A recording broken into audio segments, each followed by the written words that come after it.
Let's finish going over microphone designs with a look at ribbon and condenser mics. Ribbon mics are less common than dynamic or condenser mics, since traditionally it's a more delicate design, but they're still widely used in the studio, and modern designs have become more robust. Ribbon mics, technically speaking, are also dynamic mics, in that they also utilize electromagnetic induction to convert acoustic sound to a voltage. But a ribbon mic, not surprisingly, uses a thin, corrugated metal ribbon as the diaphragm, instead of a traditional dynamic moving coil diaphragm. Just as with moving coil dynamics, this ribbon is suspended in a magnetic field, with a wire attached. And when it moves in response to an incoming acoustic sound wave, once again, a voltage is induced in the wire. Ribbon mics are known for having a warm, delicate sound, thanks to the thin, lightweight ribbon element, but you do need to handle them a bit more carefully than dynamics. Don't ever go up to a ribbon mic and test it by rapping on it or blowing into it.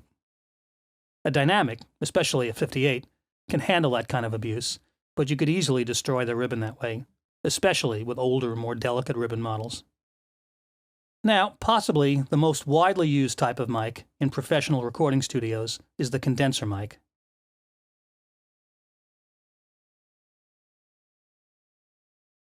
In a condenser mic, the diaphragm is a thin plate suspended very close to another backplate with an air gap between them. The diaphragm and the backplate are charged with a polarizing voltage, and this forms an electrical circuit called a capacitor, or condenser. When the diaphragm responds to the incoming acoustic sound wave, it moves back and forth, closer to and away from the backplate. This creates a varying voltage in the wire connected to the assembly. Since a charge needs to be maintained on the plates, condensers usually need to have power supplied to the mic. This is normally done by sending a 48-volt DC voltage backward through the mic cable, either from the mic preamp or from a dedicated power supply. This is called phantom power. Some condenser mics come permanently charged, but most use phantom power.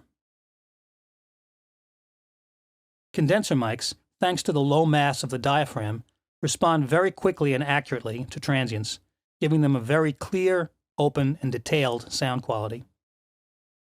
This is why they're preferred in the studio, especially on subtle acoustic sources like acoustic guitar, piano, cymbals, and vocals, as well as being employed for stereo miking applications for entire ensembles. Classic models from companies like Neumann and AKG are mainstays, but there are many, many excellent models available at a variety of price points, from the hundreds into the thousands of dollars. For a comparison of the typical differences in sound quality among high-end condensers, here's a piano being mic'd with a pair of Neumann and a pair of AKG condensers.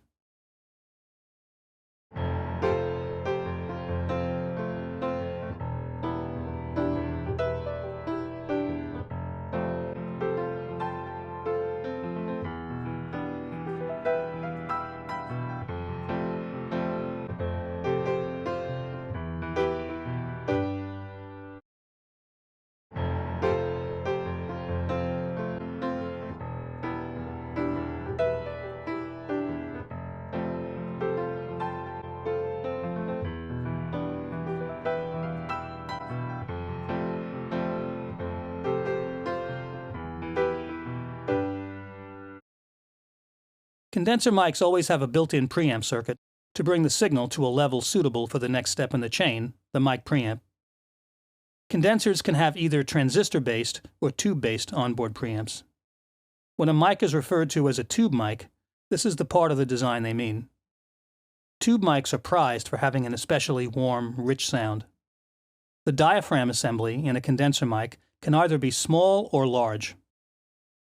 Small diaphragm condenser mics, sometimes referred to as pencil mics, are favored for instrument recording applications.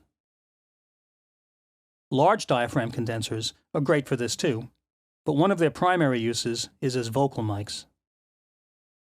Models like the classic Neumann U47 and U87 and the AKG C12 and 414 are typical of large diaphragm condensers. Very often, mics intended for use on vocals are designed with a rise in frequency response in the upper mid-range and treble, called a presence peak, which can help a vocal cut through a busy mix. This contributes to the particular sonic signature that certain brands are known for. Next up, I'll continue with microphones, looking at their characteristic patterns of response.